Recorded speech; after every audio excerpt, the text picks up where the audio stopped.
talk about so many terms out there like loyalty and relationship and experience, and many of you will be very confused saying, how does it all fit? Let me tell you something. My father is an accountant. He taught me a lot of lessons. One of them, which I refused to believe but found out that he was absolutely right, he said, son, there are certain things in life you cannot do halfway. You cannot be pregnant 54% of the times. You cannot be married 33% of the time. I said, Father, are you sure? Because I travel so much, it would be very useful if I can just be married 33% of the time and the rest is available for other opportunities. And he said, no. Just like loyalty, it's straight. It's 100% or zero. And the same thing is here. When we talk about customer loyalty, we expect the customer to be loyal to us, to buy from us exclusively.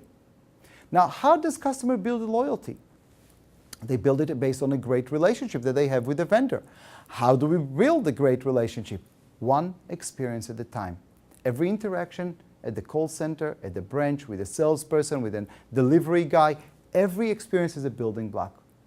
And the people who create it, the creators are people. Even if you design a website, you're still a person behind it. Even if you design a process, you're still the person behind it. Even if you're just in HR or IT and you think you are not in the customer business, yes, you are. Because the way you hire people will influence how the customer will be delighted. The way you design websites will actually influence the way the customer will be delighted. So we're going after customer experience because it is the building block that leads to a relationship and ultimately gives the customer a reason to be loyal. That's the flow, and that's why we go with the absolute root cause, which is the experience.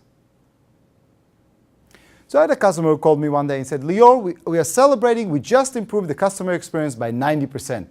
I was very impressed. I wanted to learn how. He said, do you remember the time that we did the diagnostics and we found out that 100% of our invoices are not accurate? Well, we fixed that. Now only 10% of our invoices are not accurate, which means that we improved the customer experience by 90%. And I turned to him and I said, can you show me one customer who will pay you a dime more for the privilege of receiving an accurate invoice? Can you think about charging your customers for receiving an invoice? Come on. Of course not. Why?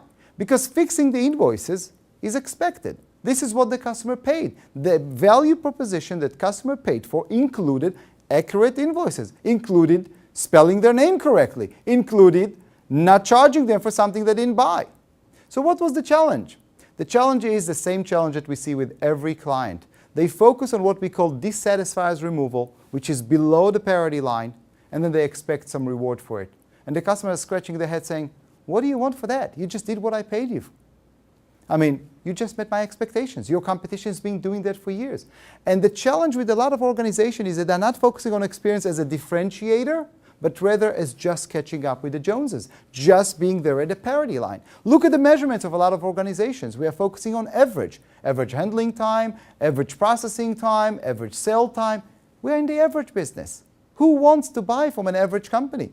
Today's battlefield is not below the parity line of who's going to fix their processes. It's all about who's going to create excellence above the parity line.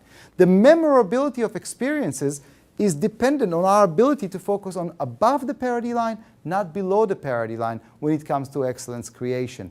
That's what customers remember. Anything below, they take for granted.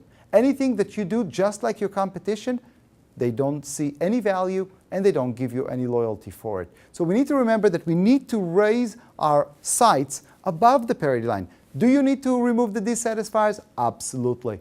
This is like building the first foundation of a building. You cannot go to the 30th floor before you had the basics. But please don't stop at parity line. Please don't stop at customer complaints. That's not enough to create differentiation. That's not enough to create a memory. Many of us compare ourselves to the industry that we are part of. And as a result of it, we find ourselves kind of okay with the industry. But your industry is no longer where the competition is. When you actually look at the customer perspective of the desired experience, you'll discover that you're really competing against the best of the world brands. Your customer will go to Disney, will have an amazing time. We'll go on a cruise, we'll have an amazing time. We'll go to a spa at a 5-star hotel, we'll have an amazing time. We'll go on a first-class flight and we'll have an amazing time. We'll buy a great Mont Blanc pen and we'll have an amazing time. And each time they'll have an amazing time, they will bring up their expectation higher and higher. And then they'll come to you and expect you to deliver exactly that.